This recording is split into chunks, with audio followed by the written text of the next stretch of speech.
Well, I do like her very much. I think she's a great prime minister. I think she's doing a fantastic job in Italy. We're very proud of her. I knew her right from the beginning.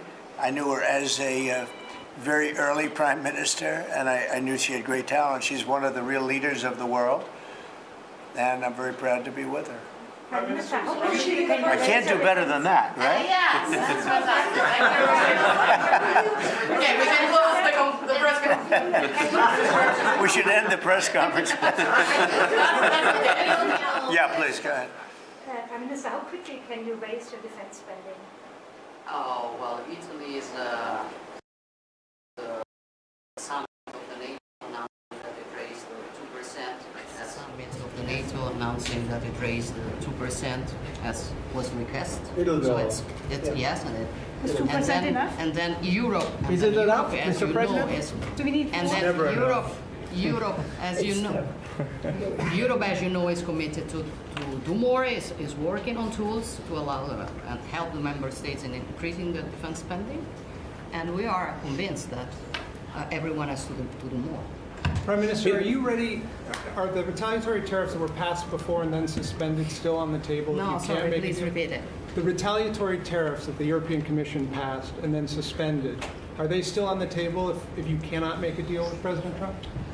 I'm sure we can make a deal, and I'm here to help on that. I cannot deal in the name of the European Union. My goal would be invite President Trump to pay an official visit to Italy and understand if there's a possibility when he comes to organize also such a meeting with Europe. For I think the best way is that we simply speak frankly about the needs that every one of us has and find ourselves in the middle. For that's useful for all. I really, somebody calls me such a Western nationalism. I don't know if it is the right word, but I'm sure that together we are stronger. And I have to find a way, I'm here to find the best way to make us both stronger on the two shores of the Atlantic. We're going to have very little problem making a deal with Europe or anybody else, because we have something that everybody wants. You know what that means, right? We have something that everybody wants. We're going to have very little problem. So we'll see you in a couple of minutes. We'll be right there in the Oval Office. Thank you very much. And that was President Trump in the cabinet meeting with the Prime Minister of Italy, Meloni, taking some questions from the press. What jumped out at y'all? I'm going to just be Southern. He said, I think we'll make a very good deal with China. Because the perception is right now is that the president and his economic, financial negotiating team are trying to isolate China. Can I just say that the markets have responded favorably to this? The NASDAQ was in negative territory. Now it's in plus territory. And Dow is trying to find its feet. But S&P 500 is also in the green. Meloni's presence there, but the president's comments vis-a-vis China seem to help the markets.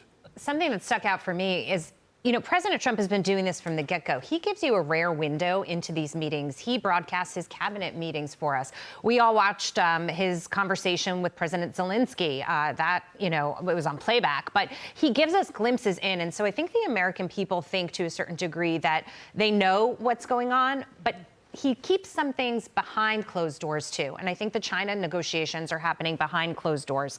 They're probably much, much more difficult. And because of the nature of the beast of China that you're dealing with and how they interact on the public global sphere, you have to kind of keep some of that close to the vest. But he keeps dropping these nuggets, Dagan, that we are going to get a deal with China. And I know that the markets are skeptical of that. David, I know they came back a little bit. And they would like that deal to be as soon as possible. But I see him, you know, dropping the hints that something is coming. And I think that's really important. We have to take him for his words because he's giving you clues without giving it all away. I think it's also interesting who's in the room because he's not only talking about the economy and tariffs, but he's also talking about national security and national defense. by having his defense portfolio also there at the table with the Prime Minister of Italy. They're one of our greatest partners, and stepping up the spending in NATO, what they can do to protect the world and how they're going to fight terrorism and whatnot is also on the table. But the president, I mean, could he have been more accessible and happy, actually laughing out loud? And I think a calming influence, people going into Easter, yeah, we'll strike a deal with China. It's just a matter of time. And an EU trade deal by the end of the pause. So Yeah. the clock's ticking on that. How many days is it left? 80? No. 80 is 83, 82? I'm guessing. But final word before we go? I agreed with Jason. I was really taken with the whole demeanor on both sides of the table, how relaxed and it can seem like amicable it was, and not a surprise because they've had a good relationship from the very beginning. But yeah, to see that laugh, his confidence, so reassuring. You know, I think it's, to your point, Jackie, more of what the American public likes to see. Certainly, it's a relief for Meloni not have to deal with a U.S. president. She has to hold by the arm. Remember that meeting in Europe where she had to tell Biden he was facing the wrong direction? No, he was wandering off. Yeah, he was going like off this. in the opposite direction of where it was. David, Oh would my you gosh. rescue me if I was anchoring the show like this? Of course I would. Of course I would. I'd be as good to you as Meloni was to President Biden. Yeah, you know who was propping up Biden? Jay Powell.